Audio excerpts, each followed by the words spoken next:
میں پہلے بھی عرض کر چکا ہوں کہ میں کوئی انقلابی تو ہوں نہیں، لیڈر نہیں ہوں، مفکر نہیں ہوں، میں تو ایک دین کا ادنا طالب علم ہوں۔ سوال دوست اس طرح کر رہے ہیں کہ کیا انقلاب آئے گا؟ انقلاب کیوں اور کیسے آئے گا؟ دیکھیے بات یہ ہے، یہ سوال تو ان سے پوچھیں کہ جو مفکرین ہیں، مصلحین ہیں، اور جو انقلاب کا علم جنہوں نے اٹھایا ہوا ہے۔ میں تو انقلاب کا علم اٹھانے والوں کی گرد راہ بھی نہیں ہوں، میں دعویٰ کروں تو لہٰذا بات یہ ہے کہ ہم انفرادی اور اجتماعی طور پر بے بسی اور بے حسی کا شکار ہو چکے ہیں، اور ہماری بے ضمیری کی وجوہات اور اسباب کا کھوج لگانے کی ضرورت ہے۔ ضمیر کو موت کی نیند سلایا جا رہا ہے۔ تبدیلی نظام کیوں اور کیسے اور کیوں کرو گی، یہ بھی سوال ہو سکتا ہے۔ انقلاب کیسے آئے گا، نظام کی تبدیلی کیسے ہوگی؟ تو میں بھائی ایک دین کے ادنا طالب علم کی حیثیت سے قرآن اور سنت کی جو چھوٹی موٹی مجھے استادوں کے جوتے جوڑوں کی روشنی میں، اس کے نتیجے میں جو شدھ بدھ ملی ہے دین کی، میں عرض کر دیتا ہوں، میں اپنا حاصل عرض کر دیتا ہوں۔ فکر کا، سوچ کا غلط بھی ہو سکتا ہے، آپ کو اختلاف کرنے کا کیا؟ یہ قرب قیامت کا دور ہے، فتنوں کی یلغار ہے، جھگڑوں تنازعات کا دورہ ہے، ہر طرف افراتفری، انتشار پھیلا ہوا ہے۔ فحاشی عریانی نے ہمیں اندر سے کھوکھلا کر دیا ہے۔ الیکٹرانک میڈیا کے ذرائع، انٹرنیٹ، گوگل، فیس بک، یوٹیوب، واٹس ایپ میں جو کچھ اپلوڈ ہو چکا ہے، یہ ضمیر کو موت کی نیند سلانے جا رہا ہے، اور اندر سے انسان کی انسانیت کو بے حس کیا جا رہا ہے۔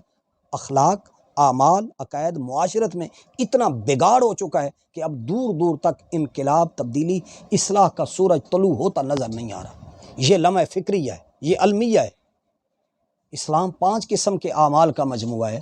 عقائد درست ہونے چاہیے، عبادات، نماز، روزہ، حج اور زکوٰۃ درست ہونے چاہیے، معاملات یعنی خرید و فروخت حلال طریقے سے ہونے چاہیے، آمدنی حلال ہو، کوئی حرام آمدنی نہ ہو، سود، رشوت، جوا نہ ہو، اخلاق درست ہوں، اور برے اخلاق مثلا تکبر، غرور، حسد، کینہ، عداوت نہ ہوں، اچھے اخلاق ہوں، تواضع ہو، انکساری ہو، صبر ہو، شکر ہو، توکل علی اللہ ہو۔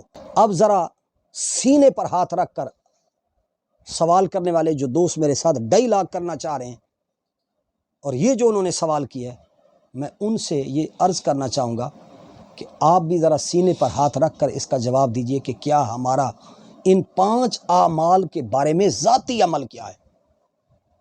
کیا سود سے، رشوت سے، قمار سے ہماری نسلیں بچی ہوئی؟ فحاشی عریانی نے ہمیں چاروں اطراف سے اپنی لپیٹ میں نہیں لیا؟ اسلامی معاشرت سے ہمارا عملی اعراض اور عملی تنزلی کا آپ اور میں تجزیہ نہیں کرتے کہ ہم کہاں پہنچ چکے ہیں برائی میں، ثقافتی برائی میں، معاشرتی برائی میں، عریانی اور فحاشی کے حوالے سے، نسل نو کی دینی تربیت سے ہم کتنے غافل ہو چکے ہیں بحیثیت قوم کے۔ فرض سے لے کر اجتماع تک ہم اپنے گھر والوں کی دینی و اصلاحی تربیت سے بالکل بے فکر ہو کر بیٹھ گئے ہیں۔ حکومت اور اپوزیشن کا رویہ کیا ہے؟ قومی اداروں میں، عدالتوں میں، فوج میں، یہ جتنے بھی ادارے ہیں، یہ سارے کے سارے زوال اور انحطاط سے دوچار ہو چکے ہیں۔ نئی نسل میں اور نوجوانوں میں اسلام کے ساتھ وابستگی کا کیا مظاہرہ ہے؟ اس کا آپ کو انالیسس کرنا چاہیے، سوچنا چاہیے۔ یہ بات بڑی توجہ طلب ہے کہ اندرونی سازشوں کا جال بڑا گہرا ہو چکا ہے۔ بیرونی سازشیں اتنی نہیں ہیں جتنی ہم اندرونی طور پر، غیر مسلموں کی سازشیں اتنی نہیں ہیں جتنی کلمہ گو ایک دوسرے کے بارے میں سازشوں کا جال بن رہے ہیں۔ نماز پڑھنے والے، روزے رکھنے والے، حج و زکوٰۃ ادا کرنے والے، دینی تبلیغی جماعتوں کا کام کرنے والے، تقریریں کرنے والے، لکھنے والے، کتابیں لکھنے والے، وعظ کرنے والے، مقررین، مبلغین، مصلحین، علماء، مشائخ، ان کے آپس میں اگر ذرا آپ ان کو دیکھیں کہ ہم میں سے کتنے لوگ ہیں کہ ہماری وعظ نصیحت، ہمارا یہ دندہ جو ہے، ہم کالا دندہ کرتے ہیں، ہم نفس اور شیطان کے اعلی کار ہیں۔ الا ماشاء اللہ، اللہ تعالیٰ آپ کو مجھے محفوظ فرمائے، انقلاب کے لیے ہم مخلص نہیں ہیں۔ ہم وقت کے مسئلے کی آواز اور اس کے دیے گئے فریم ورک پر عمل کرنے کے لیے عملاً تیار نہیں ہیں۔ ہم نعرہ باز قوم ہیں۔ ہم احتجاج سے، نعروں سے انقلاب لانا چاہتے ہیں، اس طریقے سے انقلاب نہیں آیا کرتے۔ انقلاب کے راستے میں سب سے بڑی رکاوٹ خود ہمارا اپنا نفس حائل ہے۔ ہم نے اجتماعی اصلاح کے سلوگن پر فرد کی اصلاح پر محنت کا راستہ کھو دیا، چھوڑ دیے۔ ہم اپنی اصلاح کے راستے کو چھوڑے ہوئے ہیں۔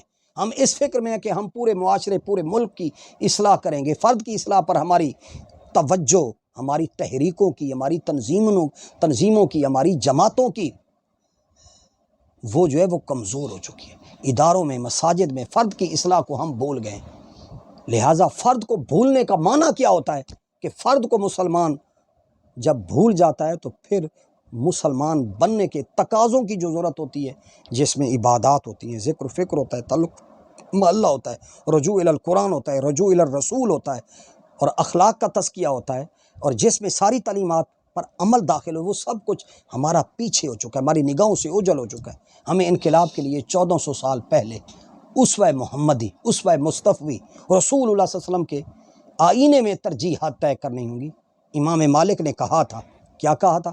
کہ اس امت کے آخری زمانے کی اصلاح بھی اسی طرح ہوگی جس طرح پہلے زمانے کی اصلاح ہوئی تھی۔ اس لیے کسی نئے فارمولے کی ضرورت نہیں ہے، کسی مفکر کے مفروضوں کی روشنی میں یہ فارمولہ طے نہیں پائے گا، یہ ابن حزم اندلسی کے نقطہ نظر سے نہیں، اور آپ صلی اللہ علیہ وآلہ وسلم کے اسوہ حسنہ کی روشنی میں ہمیں اپنی اصلاح کا، انقلاب کا فارمولہ طے کرنا ہوگا۔ وہ کیا ہے کہ حضور سید عالم صلی اللہ علیہ وسلم کے مبارک عہد میں صحابہ کرام میں فرد کی اصلاح کے راستے سے معاشرے کی اصلاح ہوئی تھی۔ صحابہ کرام فرد کی اصلاح کر کے نبی علیہ الصلوۃ والسلام نے معاشرے کی اصلاح فرمائی تھی۔ اب بھی اصلاح اور انقلاب اور تبدیلی کا راستہ اسوہ پیغمبر ہے، اسوہ رسول ہے، اسوہ نبوت ہے، اسوہ رسالت ہے۔ مکہ المکرمہ میں افراد تیار کیے گئے، ایسے افراد تیار کیے گئے کہ جنہوں نے آگے جا کر اسلامی معاشرے کا بوجھ اٹھانا تھا۔ 13 سالہ مکی دور کا خلاصہ یہ تھا کہ ان افراد کو بھٹی میں سلگا کر ان کے کردار، ان کی شخصیت، ان کے اعمال، ان کے اخلاق کی تطہیر و تزکیہ کیا گیا۔ 13 سالوں میں عقائد درست کیے گئے، اعمال کو درست کیا گیا، کردار کو درست کیا گیا، ان کی سیرت کو درست کیا گیا، ان کا تعلق مع اللہ اور تعلق مع رسول کو قائم کیا گیا۔ آخرت میں اللہ کے سامنے جواب دہی کا احساس ان کے دلوں میں راسخ کیا گیا، پھر جا کر اسلامی ریاست کا بار اٹھانے کے قابل کیا گیا۔ یہ الویہ ہے، یہ ایک خطرناک سازش ہے کہ ہم مسلمان ہو کر ان وفادار صحابہ کرام کے بارے میں ناروا باتیں کرتے ہیں، ہے یہ نہیں؟ نبی علیہ الصلوۃ والسلام نے 13 سال ابو بکر، عمر و عثمان کی تربیت، علی المرتضیٰ کی تربیت کیسے کی؟ اور پھر آج ہم کن کے ایجنڈوں پر عجیب و غریب قسم کی ان کے اوپر تنقیدیں کرتے ہیں۔ تاہم بات جو میں کرنا چاہتا تھا وہ یہ تھا کہ انقلاب کیسے آئے گا۔ تو میں عرض کر دوں کہ میں واضح طور پہ عرض کرتا ہوں کہ ہم بہت بڑی خوش فہمی میں مبتلا ہیں۔ ہم بوتے کیکر کا بیج ہیں اور ہم کاٹنا چاہتے ہیں گندم۔ ہم کیکر کا بیج بو کر ہم سیب اور آم اور بادام اور اخروٹ لینا چاہتے ہیں۔ یہ ہماری مجموعی قوم کا مزاج بن چکا ہے۔ الٹی منطق ہے، الٹی گنگا ہے۔ یہ ایک الگ وقت ہے، یہ ایک الگ ہمارے لیے ایک دقت ہے، الجھن ہے کہ طریقہ کار وقت کے ساتھ تبدیل ہو سکتا ہے، ہوتا رہے گا۔ مختلف حالات اور مختلف زمانوں میں اس اصول کی تطبیق دوسری بات ہے۔ اسلام نے جو اصول اور احکام دیے ہیں وہ ابدی اور سرمدی ہیں، ہر دور کے اندر وہ کارآمد ہیں، لیکن ان کو نافذ کرنے اور برسرے کار لانے کے لیے ہر دور ہر زمانے کے تقاضے مختلف ہوتے ہیں۔ لہٰذا مسجد پہلے بھی بنتی تھی، آج بھی بن رہی ہے، لیکن پہلے کھجور کے پتوں اور شتیروں سے بنتی تھی، آج سیمنٹ اور لوہے سے بن رہی ہے۔ تو مسجد بننے کا اصول اپنی جگہ پہ قائم ہے، لیکن اس کے طریقہ کار بدل گئے۔ کہنے کا مطلب یہ ہے کہ انقلاب کے لیے ہم تیار نہیں ہیں۔ ہم مردہ قوم بے حس ہو چکے ہیں، ہمارے ضمیروں پر تالے لگ چکے ہیں۔ ہم لڑائی اور بغض اور عداوت میں آپس میں، جب علماء مشائخ آپس میں بھڑ چکے ہیں تو آپس میں لڑائی جھگڑا کرنا، ایک دوسرے بغض اور عداوت رکھنا، یہ انسان کو اندر سے اتنا تباہ و برباد کر دیتا ہے کہ انسان نماز، روزہ، تسبیحات، نوافل کے باوجود اندر سے خراب ہو جاتا ہے۔ ہمارے علماء کو اسی لڑائی اور جھگڑے نے، فرقہ واریت نے اندر کے باطن کو کالا کر دیا، برباد کر دیا۔ ہم اندر سے کھوکھلے ہو چکے ہیں۔ علماء و مشائخ اللہ ماشاءاللہ، دینی جماعتیں، دینی لوگ ایک دوسرے سے بغض اور حسد، کینہ و عداوت رکھتے ہیں۔ پڑھنے والے، ایک قرآن کی تلاوت کرنے والے، ایک کعبے کی طرف رخ کر کے نماز پڑھنے والے، ایک رسول کے ماننے والے، ایک خدا کے ماننے والے، ایک قوم نہیں ہے۔ آج ہمارا معاشرہ جھگڑوں، نفرتوں، عداوتوں سے بھر گیا ہے۔ اس کی بے برکتی، ظلمت و تاریکی پورے طبقہ علماء و مشائخ پر، امراء پر، سلاطین پر، حکمرانوں پر، ارباب اختیار پر، ارباب اقتدار پر، ارباب سرمایہ داروں پر، سیاستدانوں پر، سب پر، کہیں پر بھی عبادات کا نور محسوس نہیں ہوتا۔ آج ہم جھگڑ رہے ہیں، آل پر جھگڑے، اصحاب پر جھگڑے، مسجدوں پر جھگڑے، مدرسوں پر جھگڑے، خانقاہوں پر جھگڑے، اور ایوانوں میں جھگڑے، تحریکوں میں جھگڑے، جماعتوں میں جھگڑے، انجمنوں میں جھگڑے، خاندانوں میں جھگڑے، میاں بیوی میں جھگڑے، عدالتوں کچہریوں میں جھگڑے، دوستوں میں جھگڑے، بھائیوں میں جھگڑے، رشتہ داروں میں جھگڑے، بہن بھائیوں میں جھگڑے، علماء کرام کے آپس میں جھگڑے، انقلاب پر جھگڑے۔ ان تمام جھگڑوں کا منطقی نتیجہ کیا ہے؟ دین پر عمل ختم ہوتا جا رہا ہے، اور نور اور نورانیت ہمارے پاس نہیں۔ پھر میڈیا کا رخ بھی کدھر جا چکا ہے وہ بھی دیکھنے والا ہے۔ مقام توبہ ہے، مقام استغفار ہے، یہ وقت ذاتی اصلاح کا ہے۔ انقلاب آئے گا جب میں اور آپ بدلیں گے، بولنے والے، لکھنے والے، لیکچر دینے والے، اور میڈیا کا جب تک رخ نہیں بدلے گا، اور تجزیہ نگار، کالم نگار، صحافی، دانشور، پرنٹ میڈیا اور الیکٹرانک میڈیا، عوام، خواص، امراء، حکام، سب لوگ نہیں بدلیں گے۔ اب آخر پہ اس سوال کے جواب میں کہ بھائی کیا انقلاب نہیں آئے گا؟ بھائی انقلاب آئے گا۔ کب آئے گا؟ اس کے لیے میرے پاس کوئی وقت طے نہیں ہے۔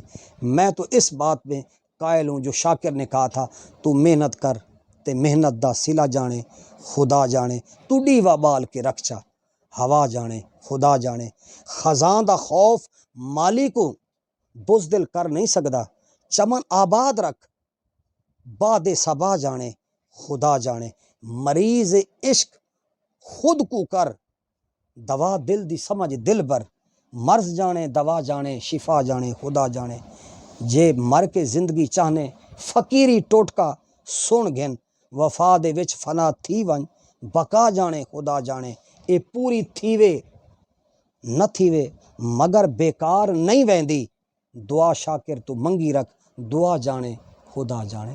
تیرا اور میرا کام جو ہے وہ دعا و مناجات، کہ کوک فریدہ کوک تو راکھی جوی جوار، جب تک ٹانڈے نہ پکن تو کردہ رہو پکار۔ انقلاب ایک مسلسل عمل کا نام ہے، کوشش کر